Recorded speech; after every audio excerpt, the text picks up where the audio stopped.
आज आपण नाश्त्यासाठी तयार करणार आहोत जाळीदार मऊ लुसलुशीत अशी आंबोळी। कोकणी पारंपरिक रेसिपी आहे, पण ही आंबोळी आपण मसूर डाळीपासून तयार केलेली आहे आणि यासोबत आपण दहीवाली चटणी तयार केलेली आहे। एकदम हलका फुलका नाश्ता आहे। चला तर मग वेळ न दवडता आपण रेसिपीला सुरुवात करूया। प्रीतीसमय रेसिपीजमध्ये आपलं खूप खूप स्वागत आहे। तर इथे आता आंबोळी करता आपण पीठ तयार करणार आहोत। याकरता एका वाटीने मी 3 वाटी रेशनचे तांदूळ घेतलेले आहेत। तुम्ही कुठलाही जाड तांदूळ इथे वापरू शकता, मात्र तो जुना असायला हवा। रेशनचे तांदूळ असल्यामुळे 3 ते 4 वेळा चांगलं पाण्याखाली मी धुवून घेतलेला आहे हा तांदूळ अगोदर। यानंतर त्याच वाटीने 1 वाटी उडदाची डाळ घेतलेली आहे।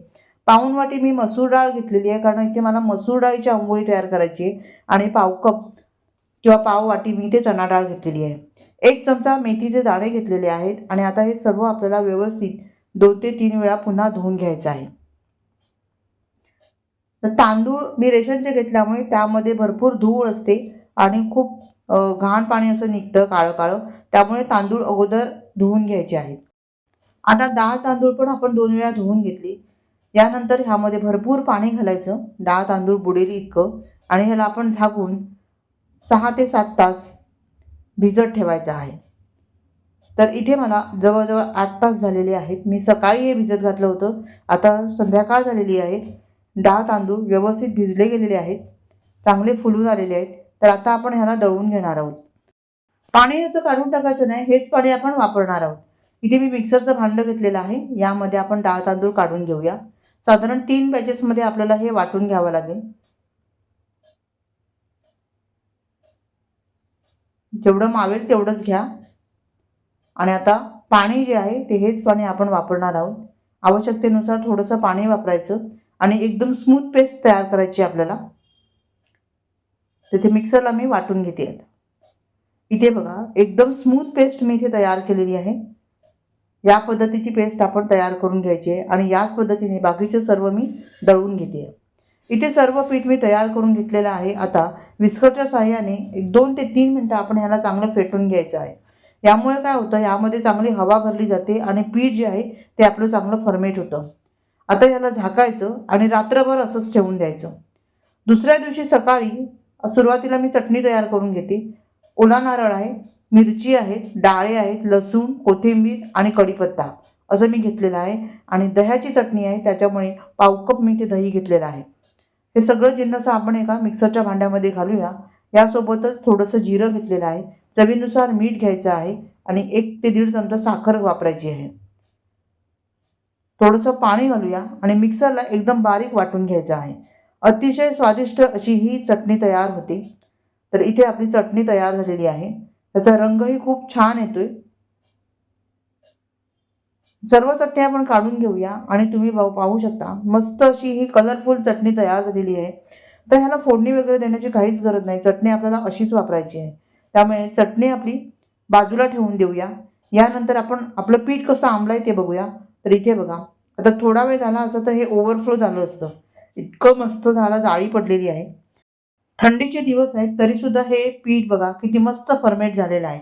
उबदार जागी ठेवून द्यायचं म्हणजे पीठ चांगलं तयार होतं। आता हे पीठ खूप घट्ट आहे, त्यामुळे थोडंसं पाणी मी ह्यामध्ये घातलंय। चवीनुसार ह्यामध्ये आपल्याला मीठ घालायचं आहे आणि डोशाच्या पिठाप्रमाणे आपल्याला ह्याची कन्सिस्टन्सी तयार करून घ्यायची। पिठाचा बनवण्याकरता आपण जे साहित्य घेतो त्याचं प्रमाण व्यवस्थित होतं। आता हे सगळं व्यवस्थित मिक्स करून घेऊया। इथे मी माझं थोडंसं किचन तुम्हाला दाखवते आहे। तर माझं किचन खूप लहान आहे, त्याच्यामुळे मी कधी दाखवत नाही, पण आज थोडंसं कॅमेरा आपण त्याच्यासमोर मारूया। चला तर मग पीठ जे आहे ते आपलं व्यवस्थित तयार झालेलं आहे। त्यात थोडंसं पाणी पुन्हा मी घातलेलं आहे, मला घट्ट वाटते, त्यामुळे अगदी हलक्या हाताने हे फिरवायचं म्हणजे मग आपलं पीठ जे आहे ते व्यवस्थित तयार होईल। तर इथे आज मी तुम्हाला माझ्या किचनचा काही भाग दाखवलेला आहे। चला तर मग आपल्या आंबोळीचं पीठ इथे तयार झालेलं आहे। आता मस्त आपण जाळीदार लुसलुशीत आंबोळी तयार करूया। आंबोळी तयार करण्याकरता इथे मी पहिल्यांदा हा बिडाचा तवा वापरणार आहे। तर ह्याला मी मस्त असं तेल लावून चांगलं शिजवण करून घेतलं होतं। आता ह्याला तेल लावलेलं आहे स्वच्छ धुवून, आणि आता आपण आंबोळी ह्यावर तयार करणार आहोत। तर बघूया आपली आंबोळी फर्स्ट टाईम निघते किंवा नाही निघत ते आपण पाहणार आहोत। चला तर मग पीठ जे आहे ते चांगलं ढवळवून घ्यायचं आणि तवा जो आहे तो चांगला आपण गरम केलेला आहे। एक पळी पीठ आपण यामध्ये घातलेलं आहे. थोडंसं हलकंसं फिरवून घ्यायचं आहे ह्याला. खूप जाडही ठेवायचं नाही आणि खूप पातळही करायचं नाही आहे. अशा पद्धतीने थोडंसं ह्याला फिरवून घ्यायचं आहे आणि यावर आता झाकण ठेवायचं. 2 मिनिटांकरता आपण हे झाकण ठेवूया. 2 मिनटं ह्याला चांगलं शिजू देऊया. 2 मिनिटानंतर हे आपण झाकण काढायचं आहे आणि बघा मस्त अशी आंबोळी तयार झाली आहे. त्याला मस्त असे छिद्र पडलेले आहेत, जाळीदार तयार झालेली आहे. आता वरून मी ह्यावर थोडंसं तूप घातलेलं आहे, साजूक तूप. तुम्ही तेलही वापरू शकता किंवा तूप लावू शकता किंवा बटरही लावू शकता. तर ही आंबोळी जी आहे ती मस्त अशी तयार झालेली आहे. तर आता आपण ह्याला उलट करून, आंबोळीला उलट करत नाही पण आपण तरीसुद्धा दोन्ही साईडने आपण शेकून घेऊया. तर बघा मस्त अशी जाळीदार आंबोळी तयार झालेली आहे. याला उलट केलं, दोन्ही साईडने चांगलं शेकून घ्यायचं आणि बघा मस्त जाळीदार लुसलुशीत खायला अतिशय स्वादिष्ट अशी ही आंबोळी आपली तयार झालेली आहे.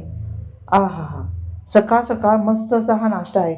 म्हणतात की आठवड्यातून 2 वेळा तरी आंबवलेल्या पदार्थाचा नाश्ता आपण करायला हवा.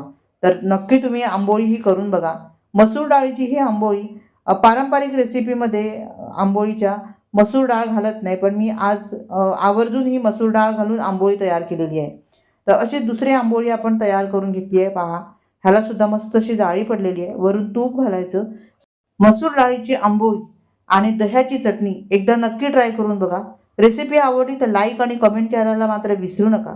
व्हिडिओ पाहिल्याबद्दल तुम्हा सर्वांचे खूप खूप आभारी आहे. पुन्हा भेटूया अशाच एका छान नवीन रेसिपीसह. तोपर्यंत धन्यवाद. Bye bye.